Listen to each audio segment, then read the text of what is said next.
Hello and welcome to the MedBand podcast. This is episode number 3, and I'm still your host, Dr. Chinedu Onwa. In today's episode, I have a special guest, a very good friend of mine, an intern in Federal Medical Center in Makurdi, Dr. Benjamin. Hello, Dr. Benjamin. How are you doing today? Hello, I'm doing very fine, and you? I'm all right. How was your day? How was your Sunday? Well, my Sunday was spent resting. It's been nice so far. I was on call yesterday, so yeah, there's that. Okay. Mhm. All right. In today's episode, we are going to be discussing about our experience in internship so far and the experience we have gotten from the healthcare system in Nigeria.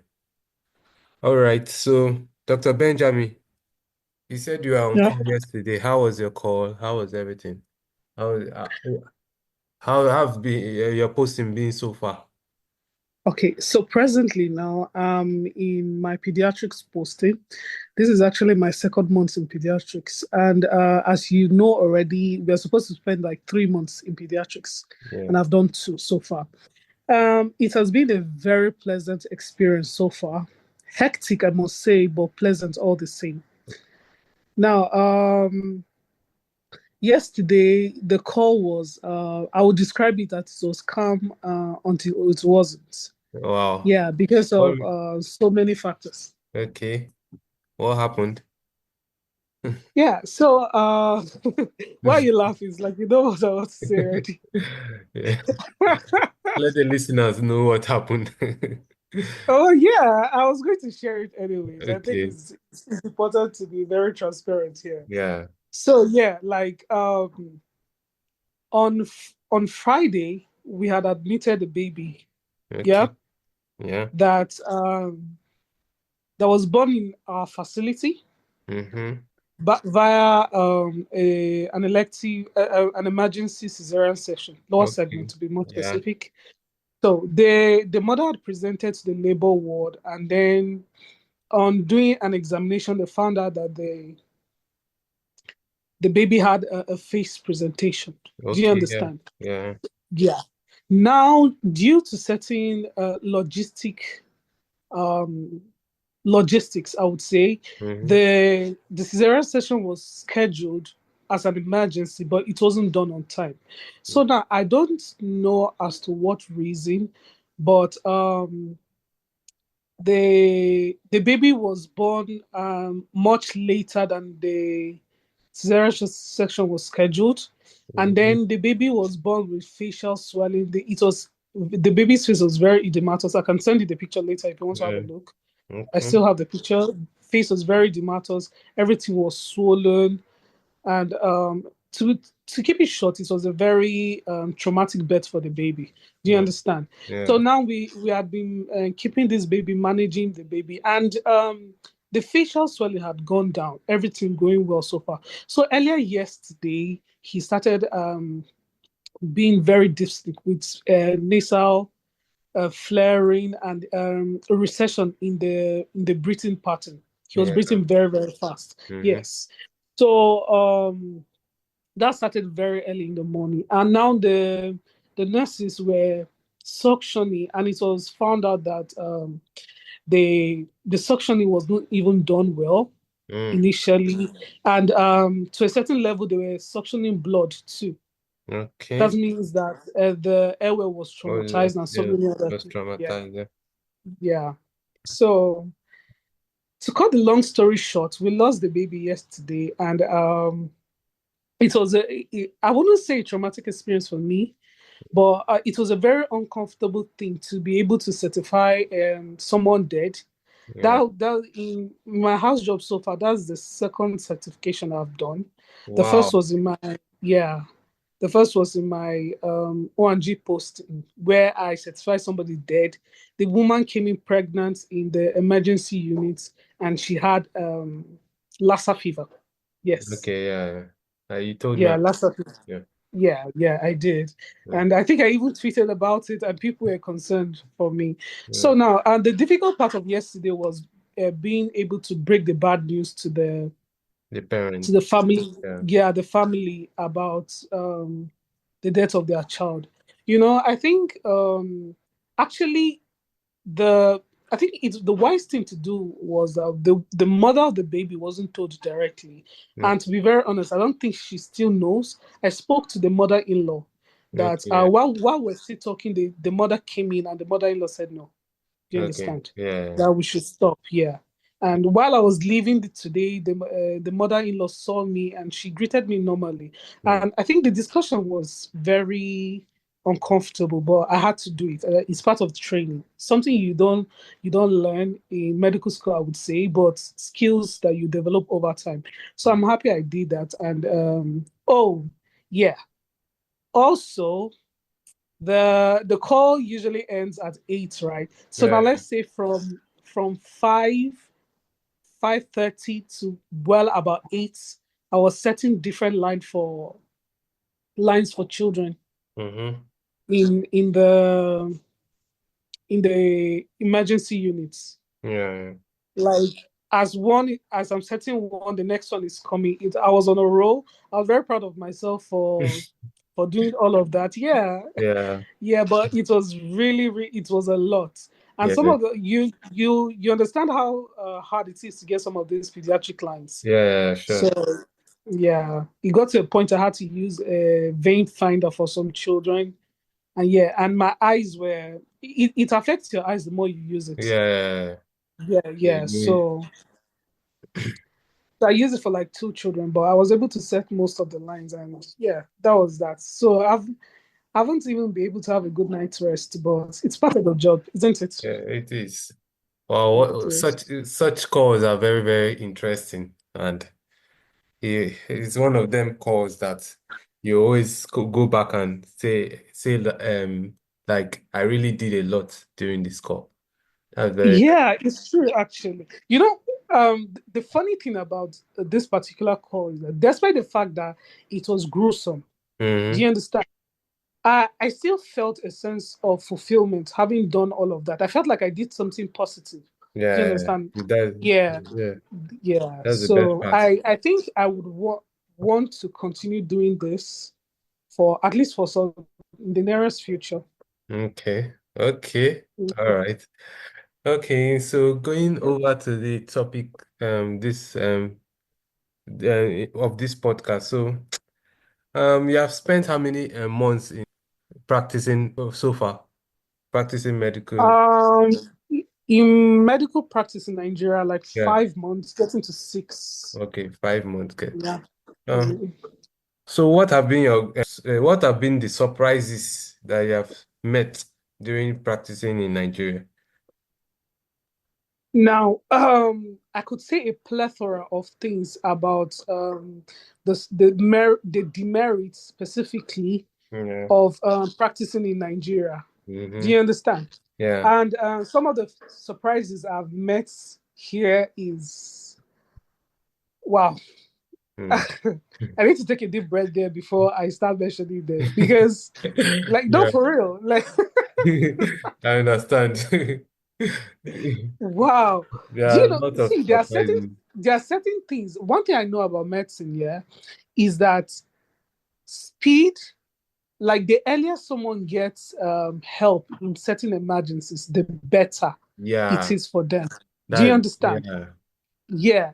And That's okay, I think we were talking the other day, right? And I told you about a particular situation where we had um, a life-threatening case of of asthma, severe asthma. asthma. Yeah. Yes. Now, okay, I know the theoretical part of treating asthma Yeah. very well, Mm-hmm. very well. I yes, all of that. Mm. But you know, theory. I think you've come to understand in your practice that theory and practical, right? In as much as they are intertwined into each other, right? You Mm. have to have lived the experience for you to like master the knowledge very well. Yeah, sure. The experience matters. Yes, Yeah. exactly. So Mm. now getting to that particular episode of Scenario. Yeah. yeah, the life-threatening asthma, the exacerbation of asthma. Mm. When we got there was no hydrocortisone, there Wow. was no light for nebulization, Wow. Do you understand? Yeah. There was nothing on the emergency tray in the emergency units of this particular hospital for us to save this child. Yeah. Do you understand? The child could not complete sentences. He was very distant tachycardic. Do you Mm-hmm. understand? And okay, now going to some of there was no way we could do spirometry. There was no way we could check so many things. So many things Yeah. are unavailable in the hospital. Do you understand? But I think the basic things we needed to save his life at the moment were not even there. No light Yeah. The in the basic, federal hospital. yeah. No, The basic things are not there. Do you understand? yeah. So they had to send people to go and get hydrocortisone. Luckily, there was a consultant here. I would love to mention his name, Dr. Agada.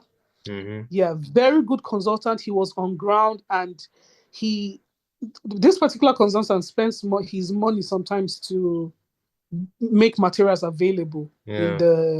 in the emergency unit. Mm-hmm. Yes. So they had to look for where to get fuel to do this thing, to put on the gen to nebulize this child.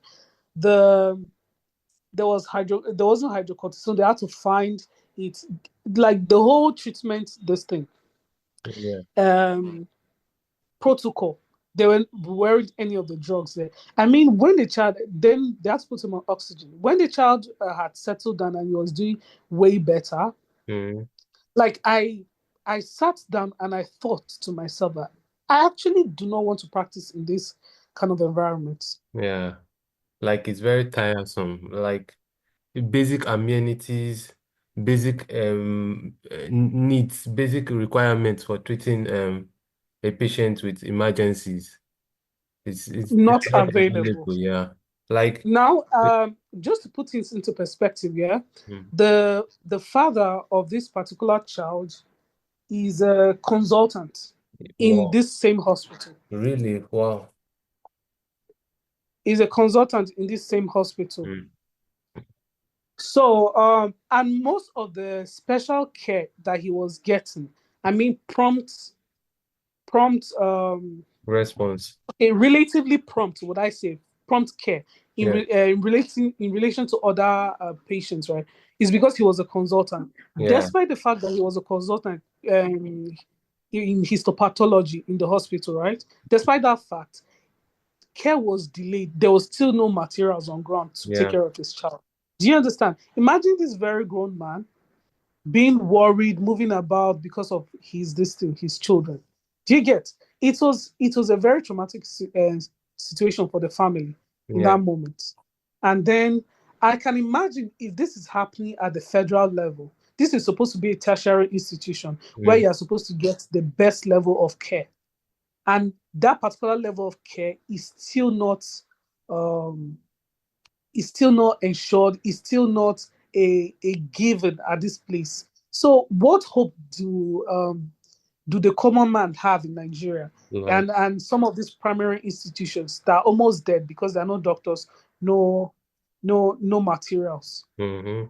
You can imagine. Yeah. Like there are so many scenarios where emergency will occur and basic the basic needs or like even cannula, like basic as cannula is they are It's we not are available. is not Yes. available. Yeah. Yeah. Even for this particular situation, yeah, even down to the cannula, there wasn't a blue cannula Yeah. because the child is a bit older. So Yeah. we're used to a yellow cannulas in the emergency unit. So there was no blue cannula Mm-hmm. available for the child. So man, it's really serious. Yeah, it's very serious. It's very like these things should be available. Like every hospital, like every department should have at least the basic things for emergencies. Those things like the normal saline, cannula, like stabilization of emergencies. And Exactly. unfortunately, they are not available in most facilities. Federal institutions. Yeah, yeah. Yes. Now, I have so many stories to tell about this.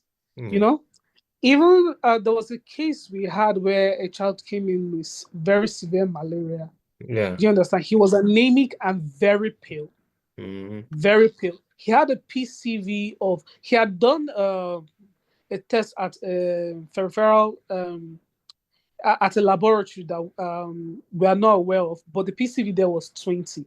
Now we try to stabilize this child. Do you understand? Mm. Give him set the line, try to do the PCV so that we can give. Obviously, he needed blood.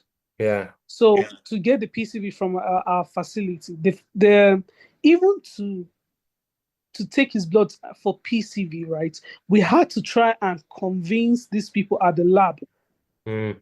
that was an emergency. And now the doctor that was with me on call that day, he's more experienced in that particular hospital than I Okay. am. Yeah. Do you understand? He had to use his name and say that, oh, he's the one sending this for this sample. He had to go there himself to make sure that the PCV was done Oh, urgently. Like, what exactly is going on in the Nigerian healthcare system? yeah. It's alarming. So much, It's so much challenges in the Nigerian healthcare system, and okay. it needs to be Yeah. treated urgently for the betterment of the people. Well, I wouldn't say that things are going to change in the nearest future, to be very honest. Sorry to sound a bit very pessimistic Yeah. about this particular situation, but the people, the Nigerian people generally do not know how to ask for better. Do you understand? This is all Yeah. they've known.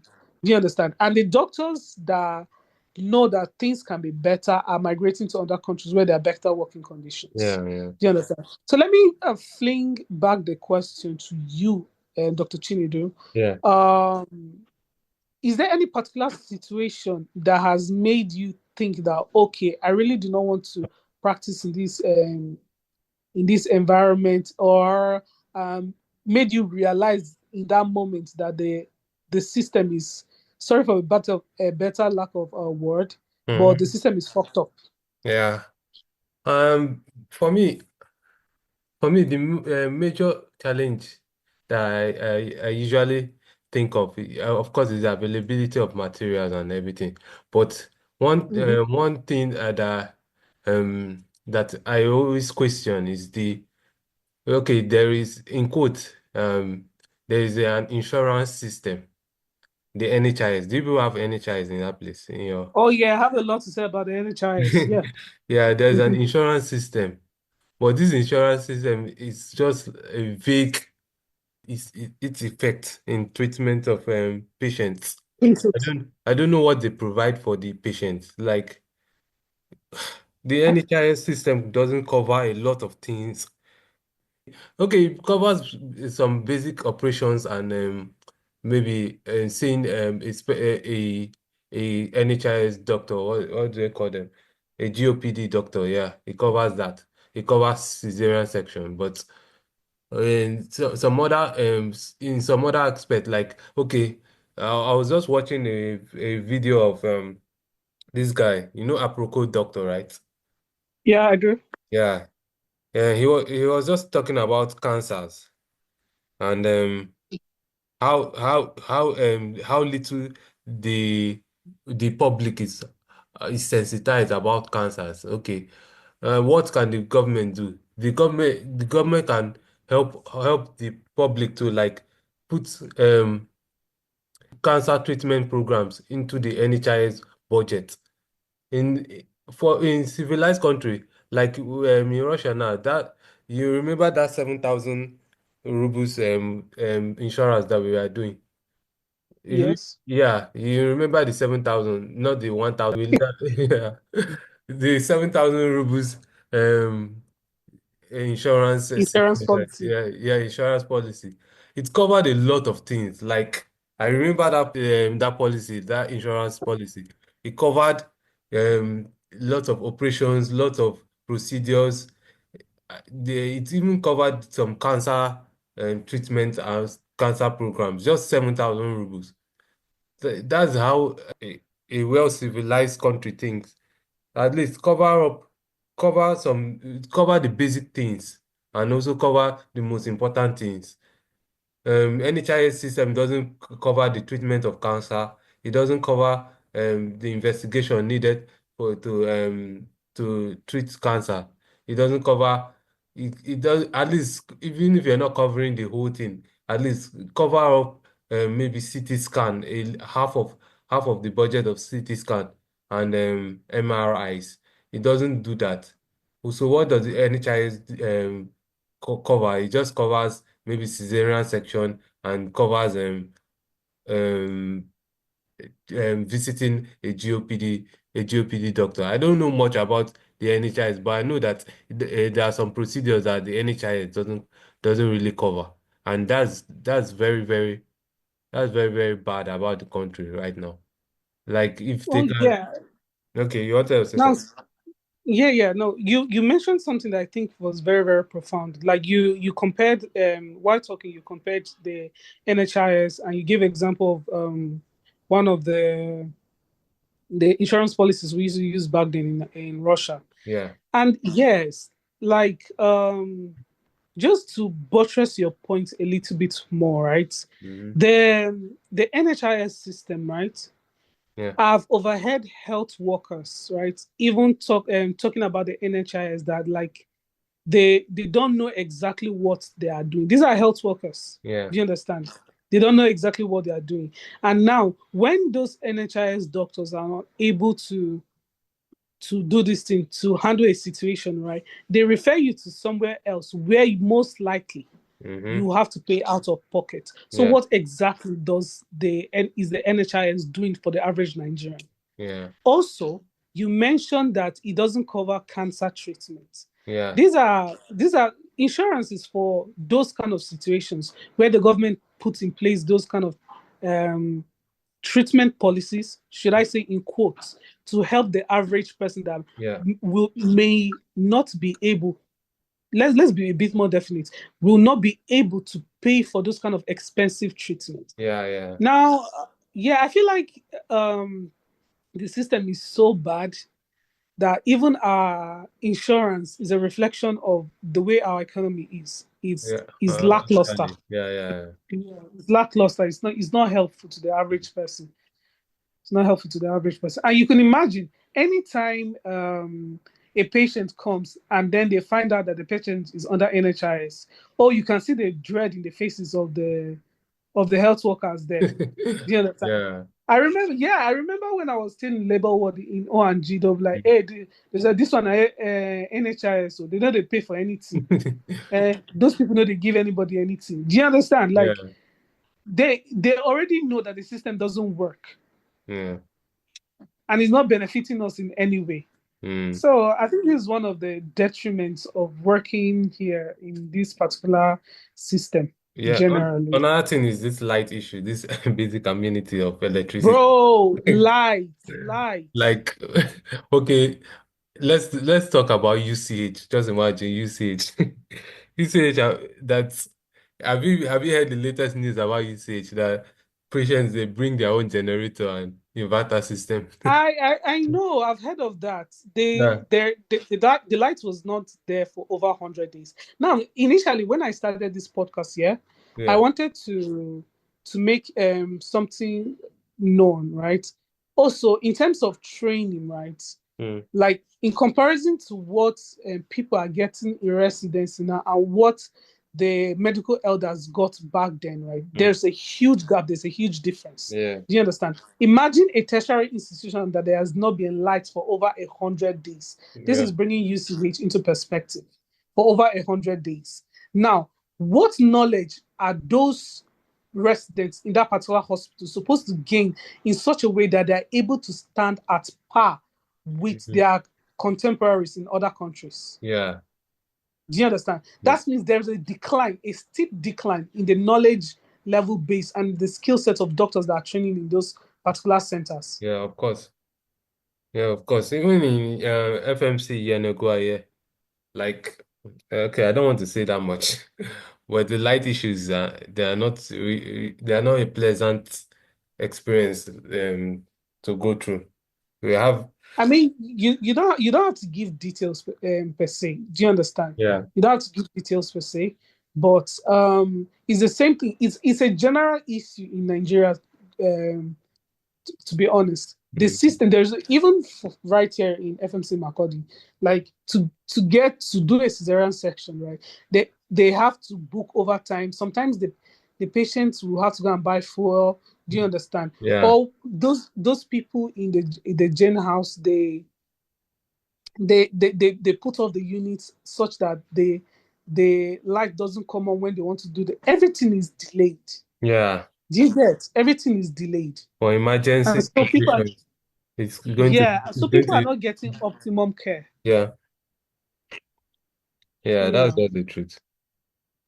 So, okay, are there greener pastures in living are there greener pastures in leaving the country to practice other places? In as much as we have talked about the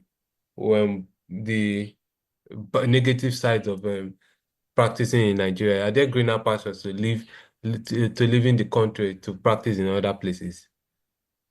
Are there Um, is there actually the word greener pastures in leaving the country to practice in other places? well, I would say that any condition, right, is better than the conditions you're subjected to in Nigeria.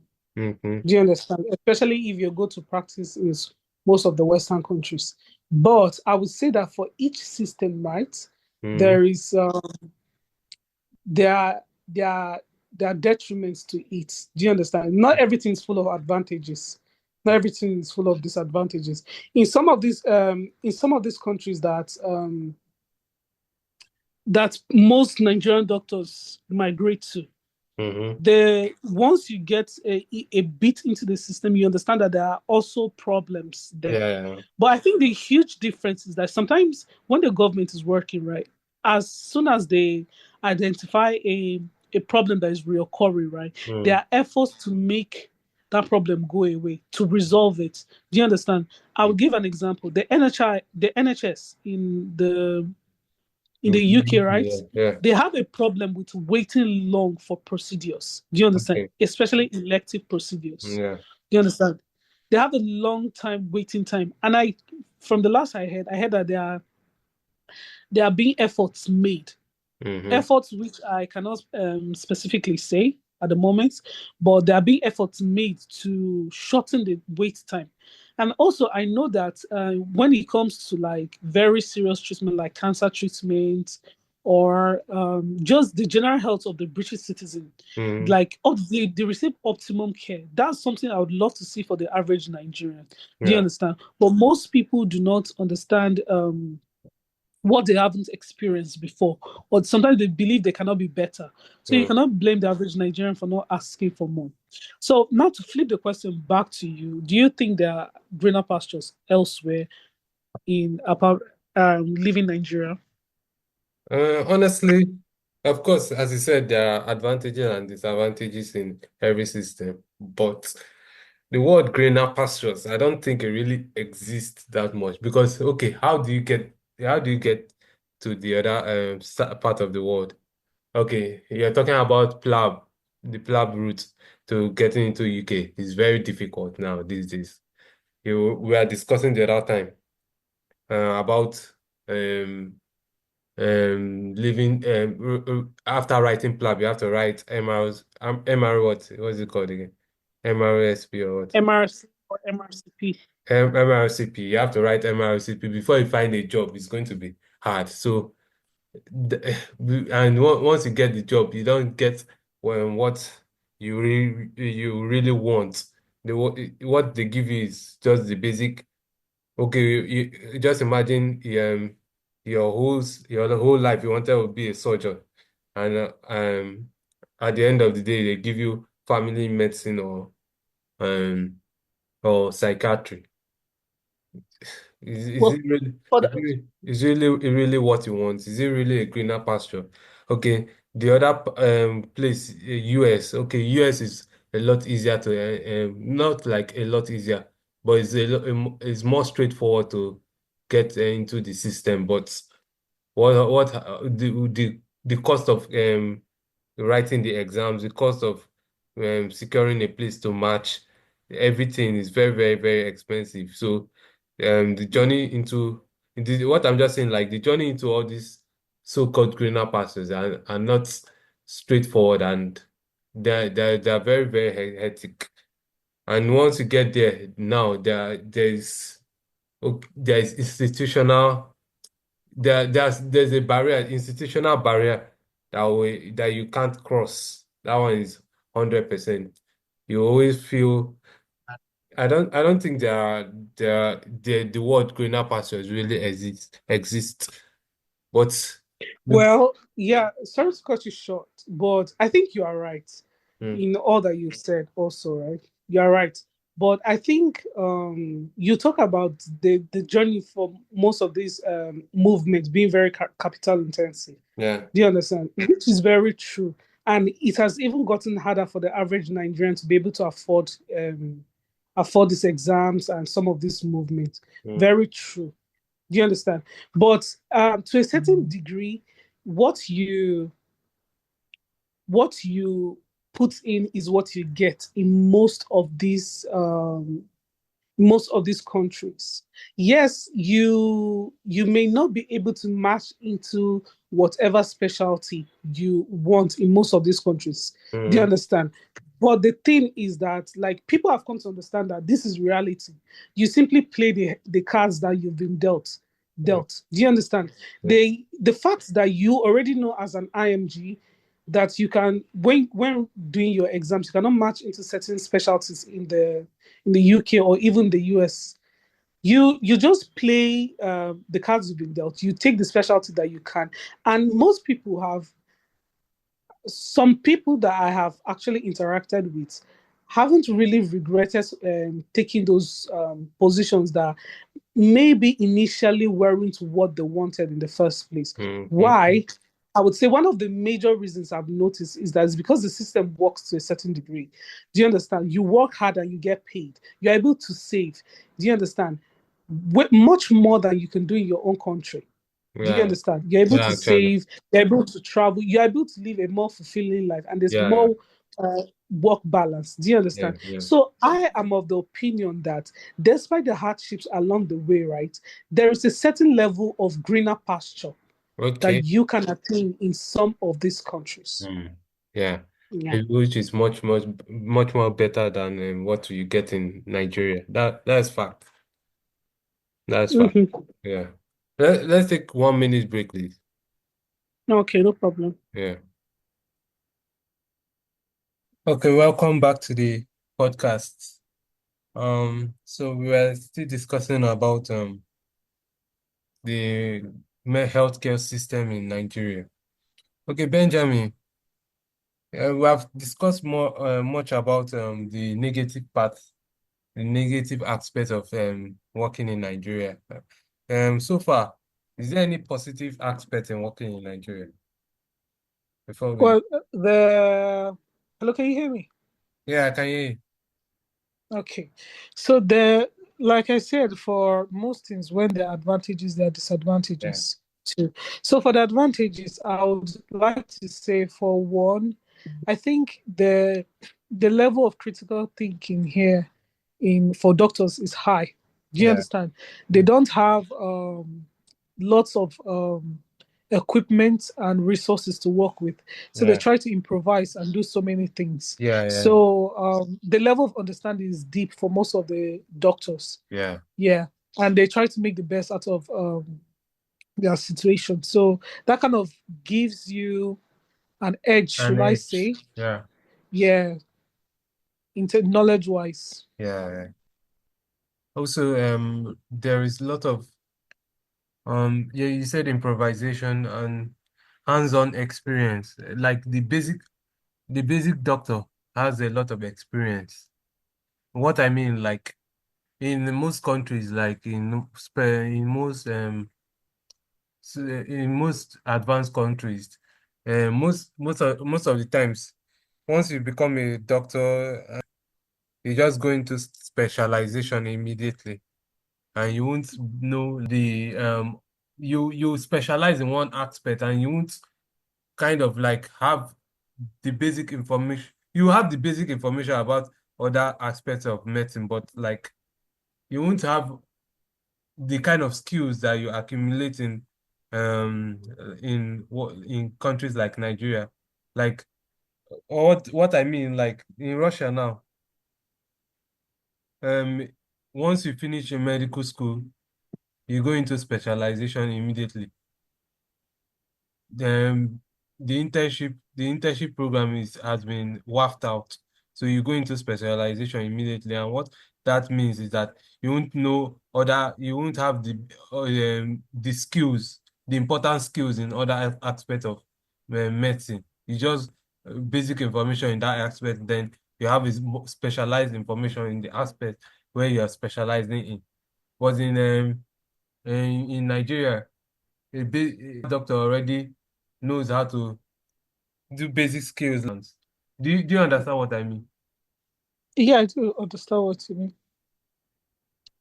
You're Um, saying that most doctors, in comparison to Russia and Nigeria, yeah, like most doctors in Nigeria, they have skills in different aspects yeah, of different. Yeah, medicine. yeah, While, for example, in Russia, the neurosurgeon knows how to do mostly just neurosurgery. yeah, yeah, The psychiatrist doesn't knows just psychiatry without yeah, just basic skills in all these other fields of yeah, medicine, yeah, which can come in handy at various situations. yeah. So yeah, I understand what you're saying. That is actually very true too.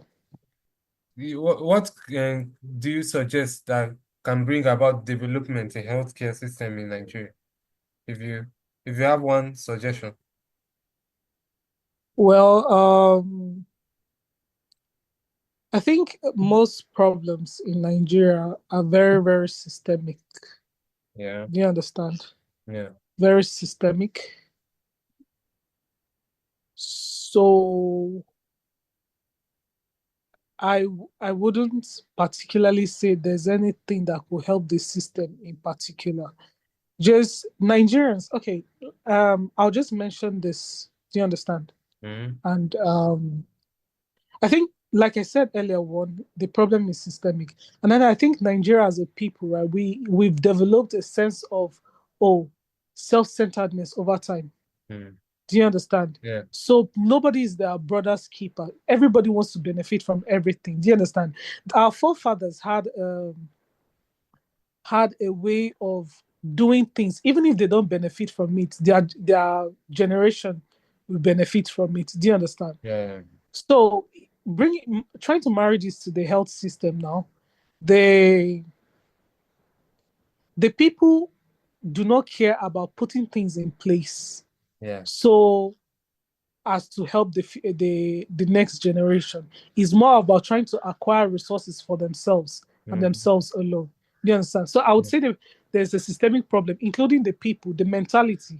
yeah, The mentality generally is also affected. So I don't think personally, even if Nigeria is going to work, even if the healthcare system is going to work, I don't think it's in our lifetime. So sorry, not I'm being even very in our pessimistic about lifetime. it. Not going to be in our lifetime. Wow, Yeah, like that's so that's what I pessimistic. think. That's my honest opinion. Okay, Yeah.